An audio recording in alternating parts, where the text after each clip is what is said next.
तो हेलो बच्चों, कैसे हो? उम्मीद करता हूँ अच्छे होंगे। मेरा नाम है यश कुशकर, आप देख रहे हैं TY क्लब। तो इस वीडियो में हम बात करेंगे हमारे प्रिपरेशन ऑफ एलो एल्केन्स में आगे, और हम बात करने वाले हैं फ्रॉम एल्कीन से कैसे बनाते हैं। तो एल्कीन से जो रिएक्शन जो हमारी होती है वो होती है इलेक्ट्रोफिलिक एडिशन रिएक्शन। देखो, इलेक्ट्रोफिलिक और न्यूक्लियोफिलिक एडिशन रिएक्शन में एक जो भी हमारा मतलब ग्रुप से जो भी मतलब मान लो हमारा एक्स ग्रुप है, उससे जो भी रिएक्शन जो भी मतलब हमारा जो भी हमारा रिएक्टेंट आगे उससे रिएक्ट कर रहा है, ठीक है, तो वो क्या करता है, उसमें एक न्यूक्लियोफाइल होता है और एक इलेक्ट्रोफाइल होता है। इलेक्ट्रोफिलिक एडिशन अगर ना है तो पहले कौन अटैक करेगा? इलेक्ट्रोफाइल, फिर अटैक करेगा न्यूक्लियोफाइल, ठीक है। तो ऐसे अगर न्यूक्लियोफाइल पहले अटैक करता है तो न्यूक्लियोफिलिक एडिशन, अगर इलेक्ट्रोफाइल पहले अटैक करता है तो इलेक्ट्रोफिलिक एडिशन। जैसे देख लो एल्कीन के केस में क्या होगा, देखो हम एल्कीन में कौन सी रिएक्शन देखते हैं, इसकी रिएक्शन हम करवाएंगे HX से। तो सबसे पहले क्या होगा, देखो ये जो पाई बॉन्ड के इलेक्ट्रॉन होते हैं ना, ये लूजली बाउंडेड होते हैं, मतलब ये आराम से इधर उधर मूव कर सकते हैं। तो ये H+ को देख कर यहाँ पे इधर मूव करेंगे, करने को ये इधर भी कर सकते हैं। तो किस साइड करेंगे? ये इस साइड करेंगे। क्यों? क्योंकि अगर ये इस साइड करेंगे तो प्लस चार्ज इस पे आएगा, और अगर इस पे प्लस चार्ज आएगा तो ये 1 डिग्री का हमारा कार्बोकेटाइन होगा, और 1 डिग्री का कार्बोकेटाइन स्टेबल नहीं होता। तो क्या होगा, जैसे ये इस पे आएगा, ठीक है, तो इस पे आएगा तो यहाँ पे पॉजिटिव चार्ज आएगा, तो यहाँ 2 डिग्री का एल्काइल मतलब हमारे कार्बोकेटाइन बनेगा, तो कार्बोकेटाइन 2 डिग्री ज़्यादा स्टेबल है। इसीलिए जो हमारा पाई बॉन्ड शिफ्ट होंगे वो इस तरफ होंगे, ठीक है। तो इसको देख के H+ यहाँ पे आएगा तो क्या बनेगा? CH3 CH3, इस पे आ गया प्लस, मतलब H यहाँ पे जुड़ गया। मैं दिखा भी देता हूँ, H इस पे आके जुड़ गया। अब क्या होगा, अब अटैक करेगा हमारा न्यूक्लियोफाइल जो कि है X-। तो X- ने आगे अटैक मारा और आपका CH3 CHX CH3 बन गया, जो कि हमारा मेजर प्रोडक्ट है। अब इतना काम करने की जगह मतलब आपने क्या करा है, देखो इसको मैं सिंपली कहाँ लिखूँ, यहाँ लिख देता हूँ इधर। सिंपली हमने किया क्या है, देखो CH3 CH double bond CH2 था, ठीक है, उसकी रिएक्शन हमने HX से करवाई। तो अंत में प्रोडक्ट बना क्या है, ये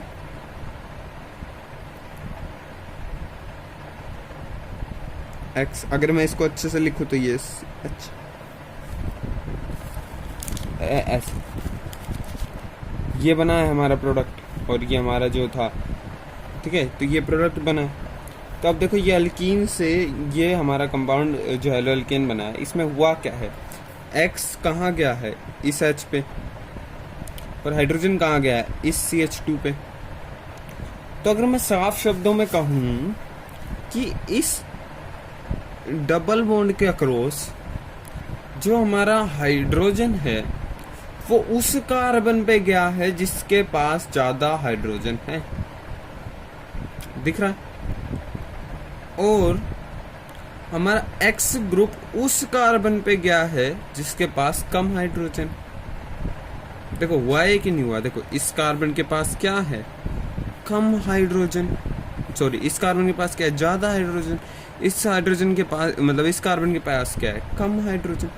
तो हमारा H गया है उस कार्बन के पास जिसके पास ऑलरेडी ज़्यादा हाइड्रोजन है, और X गया है उस कार्बन के पास जिसके पास कम हाइड्रोजन। यानी हम इस बात को सिंपली ऐसे भी देख लेते कि हम इतना स्टेप ना फॉलो करके सर हम डायरेक्ट यही रूल लगा देते कि हम डबल बॉन्ड के अक्रॉस देखते हैं किसके पास ज़्यादा हाइड्रोजन है, किसके पास कम हाइड्रोजन है। जिसके पास ज़्यादा हाइड्रोजन है उसके पास हम हाइड्रोजन दे देंगे, जिसके पास कम हाइड्रोजन है उसके पास हम हेलोजन दे देंगे डबल बॉन्ड के अक्रॉस, ठीक है। ये बात याद रखना कि इसी बॉन्ड के अक्रॉस हमने देखा। तो इसी रूल को हम बोलते हैं मार्कोनिकॉव्स रूल। मार्कोनिकॉव्स साइंटिस्ट थे, उन्होंने मार्कोनिकॉव्स रूल दिया। अब इसको कई बुकें मार्कोनिकॉव्स एडिशन भी बोलती हैं, ठीक है। मार्कोनिकॉव्स जो थे वो साइंटिस्ट का नाम है जिन्होंने ये रूल दिया, ठीक है। इन्होंने कहाँ से रूल दिए? मैकेनिज्म को देख के दिए। इसकी वजह से तो मैकेनिज्म ही होगी पूरी, पर ये हमें ज़्यादा नहीं पढ़नी, ये तो सिंपल बात थी बिल्कुल। अब हम बढ़ेंगे कि क्या नाम है HX की। देखो अब सिंपल हम बात करेंगे। अभी हमने बात कर लिया एल्कीन्स में इलेक्ट्रोफिलिक एडिशन नॉर्मल रिएक्शन देखी जाती है। अब इसके बाद हम बात करते हैं, ये बात समझ में आ गई होगी, ठीक है। अब देखो अब क्वेश्चन क्या है, देखो अब हमें पहला जो पढ़ना है वो करना है कि एडिशन ऑफ HX का एडिशन कैसे करना है। तो मैंने आपको बता दिया मार्कोनिकॉव रूल से एडिशन हम करते हैं। जैसे अब क्वेश्चन ले लो, देखो अब क्वेश्चन की बात करते हैं। CH3 CH double bond plus C। अब क्या होगा, अब हमें H उस कार्बन को दे देना है जिसके पास कम हाइड्रोजन है, यानी H जाएगा इसके पास डबल बॉन्ड के अक्रॉस, और Cl उस कार्बन को जिसके पास ज़्यादा हाइड्रोजन है तो इसके पास। तो हमारा क्या कंपाउंड बनेगा, CH। देखो ये जाएगा इसके पास, जाएगा इसके पास, जिसके पास ज़्यादा हाइड्रोजन उसके पास जाएगा हाइड्रोजन, ठीक है। जिसके पास ज़्यादा हाइड्रोजन उसके पास हाइड्रोजन, जिसके पास कम हाइड्रोजन उसके पास क्लोरीन। अगर मैंने पहले गलत बोल दिया हो माफ़ करना, ठीक है। तो हाइड्रोजन जाता है, ऐसे क्या कंपाउंड बनेगा, CH। अगर आप इसको वैसे भी देखो तो बॉन्ड इधर आएगा, इसके ऊपर आएगा नेगेटिव चार्ज, इसको देख के H प्लस आएगा, और इसके ऊपर आएगा प्लस चार्ज, इसके ऊपर Cl आएगा माइनस का, और उससे जुड़ जाएगा, ठीक है। अब चलो इसके एक दो क्वेश्चन देख लेते हैं। तो देखो जैसे ये क्वेश्चन है हमारे पास, ठीक है। तो इसमें क्या है, देखो इसकी रिएक्शन हमें करवानी है HCl से। एल्कीन है, मार्कोनिकॉव रूल लगेगा। एक बात और याद रखना, मैकेनिज्म और मार्कोनिकॉव रूल दोनों में से बड़ा कौन है, तो बड़ा है मैकेनिज्म। क्यों, क्योंकि मैकेनिज्म और मार्कोनिकॉव रूल में मार्कोनिकॉव रूल छोटा इसलिए है क्योंकि रूल क्या हुआ, मैकेनिज्म देखी, मैकेनिज्म देखने के बाद हमें पता चला कि अच्छा ऐसा हो रहा है, तो उन्होंने अपना रूल दिया। तो कौन बड़ा है, मैकेनिज्म बड़ी है मार्कोनिकॉव रूल से, ठीक है। तो इस बात को याद रखना। अब देखो ये कंपाउंड है हमारे पास। अब इस कंपाउंड में एक बात बताओ, डबल बॉन्ड के अक्रॉस इस कार्बन के पास कितने हाइड्रोजन होंगे, एक भी नहीं होगा इस कार्बन के पास, इसके, और इसके पास कितना है, इसके पास दो है, एक दो तीन, एक हाइड्रोजन इसके पास है। तो हाइड्रोजन कहाँ जाएगा, इधर, और Cl कहाँ जाएगा, इधर। तो कंपाउंड क्या बनेगा, आई होप समझ में आया होगा, ठीक है। यहाँ पे CH3 ग्रुप आपका लगा ही हुआ था, और ये Cl, तो ये कंपाउंड बन जाएगा।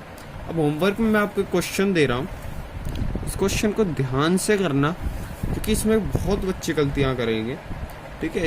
इसमें जो है, चलो इसको सस्पेंस में छोड़ देते हैं, इस क्वेश्चन को करो। इसके लिए मैंने आपको एक शॉर्ट ट्रिक भी बता रहा हूँ, short trick for major product. Major product कौन सा होगा, add hydrogen to the more stable carbocation and hydrogen to the less stable carbocation. अब देखो ये भी वही बात हो गई, क्योंकि आपको हाइड्रोजन ग्रुप उस कार्बन को देना है जो मोर स्टेबल है, कार्बोकेटायन बना रहा है, जिसकी हमने इधर इसको खींचने की जगह अगर हम इधर बॉन्ड को इस साइड कर देते तो ये कौन सा स्टेबल होता है, ये कम स्टेबल होता।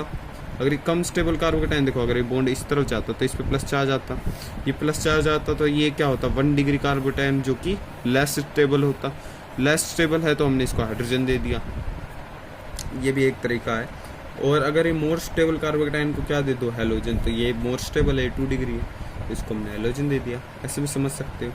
अब ये अगली रिएक्शन नहीं, बहुत इंपॉर्टेंट है, एडिशन ऑफ हैलोजन X2 का एडिशन। तो देखो क्या होता है, एल्कीन जो हमारा ग्रुप है ये,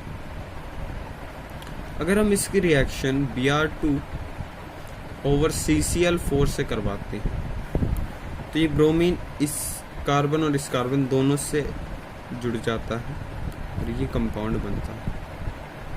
अच्छा ये रिएक्शन इंपॉर्टेंट इसलिए है कि जो Br2 का कलर होता है वो होता है रेडिश ब्राउन। कैसा कलर होता है, रेडिश ब्राउन। पर अगर ये इस रिएक्शन मतलब हमारा जो भी ये रिएजेंट है इससे जब रिएक्ट कर लेता है तो ये जो कंपाउंड हमारा बनता है एल्कीन से रिएक्ट करने के बाद ये कलरलेस होता है। तो ये जो रिएक्शन है ना, ये हमारी अनसेचुरेशन, हमारे किसी कंपाउंड में अनसेचुरेशन है वो चेक करने के लिए भी काफ़ी अच्छी रिएक्शन है, क्योंकि आपको रेडिश ब्राउन से कलरलेस हो जाता है वो लिक्विड से। तो हमें आसानी से पता चल जाता है कि इस जो कंपाउंड है इसमें अनसेचुरेशन है कि नहीं है, मतलब यहाँ पे कोई डबल बॉन्ड तो नहीं है। तो ये अच्छी रिएक्शन है काफ़ी, ठीक है। तो ये भी आपको याद रखनी है। अब यहाँ CCl2 से भी हो जाता है ये रिएक्शन, ठीक है, ये याद रखना। तो हाँ, मेन जो है वो ये वाली है कि Br2 से रेडिश ब्राउन कलर से कलरलेस हो जाता है लिक्विड, ठीक है। फिर हम बात कर लेते हैं पेरोक्साइड खराश इफेक्ट या एंटी मार्कोनिकोव रूल। देखो कभी भी HBr, देखो मान लो ये कंपाउंड दे दिया आपको CH3 CH double bond CH2, हाँ मुझे पता है, मैंने आज इसको काफ़ी यूज़ किया, प्लस HBr से इसकी रिएक्शन करवाई, सिंपल, अभी कुछ नहीं लिखा, तो आपको लगा देना है मार्कोनिकोव रूल। मगर अगर आपको यहाँ लिख कर दे दिया पर ऑक्साइड,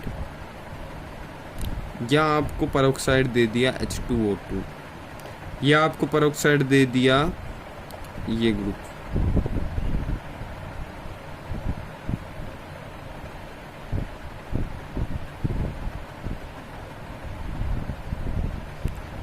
अगर आपको पेरोक्साइड गिवन हो जाए, ठीक है, तो